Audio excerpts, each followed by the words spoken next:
les charges d'exploitation des actifs immobiliers, c'est un sujet complexe. Un sujet complexe parce qu'elle touche à l'affichage des charges, au-delà même de la gestion et du suivi de ces charges. Sujet complexe parce que cet affichage dépend des gens qui présentent ces charges. Vous prenez le commercialisateur, va présenter ça de manière simple. Le property, c'est le comptable donc qui rentre dans le détail, c'est souvent compliqué. Vous avez l'asset manager qui cherche la performance et l'utilisateur qui voit une vision globale des charges. Bref.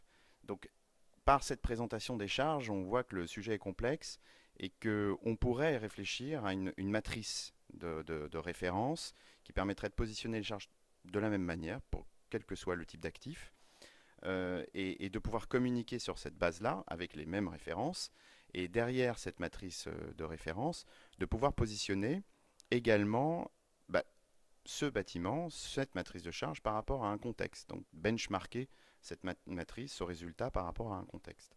Donc l'idée est venue de travailler sur un outil que l'on connaît tous qui est le DPE et de transposer ce DPE sur le DPC, sur les charges. Visuellement, ce sont des choses qu'on peut comprendre, des classes de charges et des classes d'optimisation possibles de ces charges. Et c'est dans l'optimisation des charges que l'on peut envisager de transposer cette optimisation à l'amélioration de la valeur. Aujourd'hui, les loyers plafonnent, c'est par les charges que l'on peut optimiser, et c'est vraiment le métier de l'évaluation qui doit porter ce travail de perfectionnement, d'optimisation de ces charges par le biais justement de ce détail et de l'amélioration de la valeur qu'on peut apporter. Voilà, je vous remercie.